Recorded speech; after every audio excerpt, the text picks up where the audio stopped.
God of War Ragnarok and the people over at Sony Santa Monica Studios have been theorized to be working on a DLC for the game for some time now, all thanks to some lovely leakers and some other people that have possibly accidentally leaked that the project was in development. But the big thing on people's minds is, what story is this DLC going to tell? Because there are a ton of ways that Sony Santa Monica could go about this project. Or it can even completely change how the series could go further. Well, further on. The next series of games. And before we get right into the possibilities, I want to hear from you. What do you think the God of War Ragnarok DLC is going to cover? What's going to happen? What do you want to see? I want to hear from you guys. Tell me all about it in the comments. And a quick warning, spoilers ahead for God of War Ragnarok. Obviously, because we are talking about the DLC for the game, so if you haven't checked out God of War Ragnarok yet, spoilers ahead, there's your warning. Also, like and subscribe. Yeah. And I'm saving the very best for last, so stay tuned. What the fuck was that? So like previously stated, there are several different angles that Sony Santa Monica could take in this DLC to expand the Norse saga of God of War, or how it will pertain to the next game in the series. So let's start with a scenario that many fans have stated they would like to see, is a kind of prequel game where Kratos travels to the Norse realm and his first interactions and maybe first few years with Faye. So, Kratos obviously destroyed the Greek realm at the end of God of War 3 and pretty much left it in complete ruin. So how did Kratos get from the Greek realm to the Norse realm? There are many theories on the matter, but Sony Santa Monica, particularly Cory Barlog, have stated in the Raising Kratos documentary how Kratos did get from the Norse realm, as well as the book Lore and Legends by Rick Barba. But I guess Cory sums it up pretty nicely right here. I talked about, potentially exploring other mythologies, and one of the guys had said, I just don't understand how that would work. What is Kratos gonna pop on a backpack and just walk to Scandinavia? That just seems weird. And I was like, oh, right at that time I realized, oh, well, he doesn't have a backpack, but yeah. So Kratos basically just backpacked his way across the lands into the Norse realm. And if you don't think that this is possible, this is Cory Barlog, once again, explaining the God of War world and the other mythologies and how they relate to one another. All the mythologies of the world are kind of like this Hubble telescope image. They are like galaxies individually spread out throughout a complete universe. And the world is the universe. And all the mythologies are sort of origin stories of various cultures throughout the world, beginning at the beginning of time and stretching all the way out. So at any given time, all the mythologies exist together concurrently, and they are simply separated by geography. So it's important because some people had the conception that, hey, Kratos at the end of God of War 3 destroyed the world.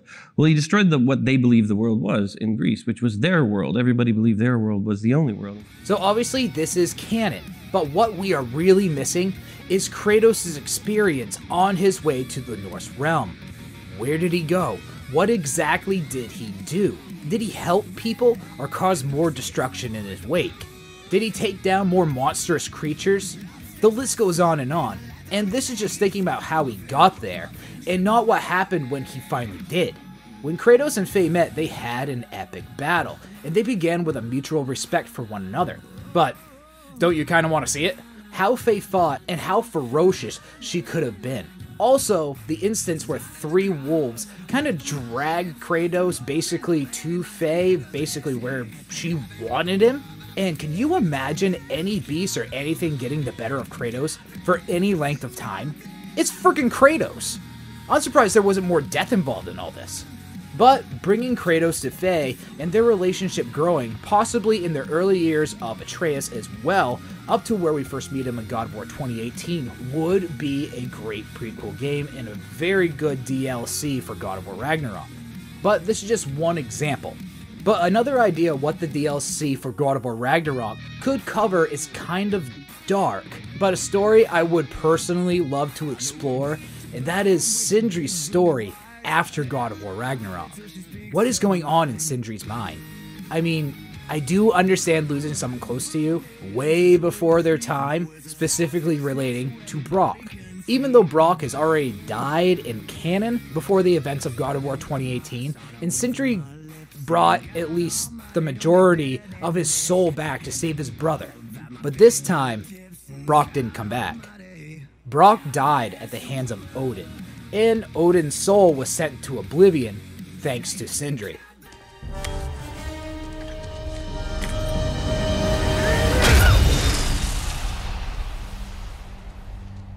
That's what comes next. But with all of those ghosts that Sindri is living with, how does Sindri live in the aftermath of Ragnarok? He obviously blames Atreus and Kratos for the death of his brother, because they are the ones who brought Odin, disguised as Tyr, into their home, which eventually led to Odin stabbing Brock in the chest. So how is he handling a life on his own? The famous blacksmith that created one of the most famous pieces of weaponry in Norse history, even though it was a race-killing machine, how is he dealing with all of this? Will he seek revenge? Will he find inner peace? What will happen with Sindri's story? A God of War Ragnarok DLC could very well give us the answer. Another great idea for the God of War Ragnarok DLC is the aftermath of Ragnarok and the rebuilding of the realms, and even maybe a struggle against the remaining forces that do not want change.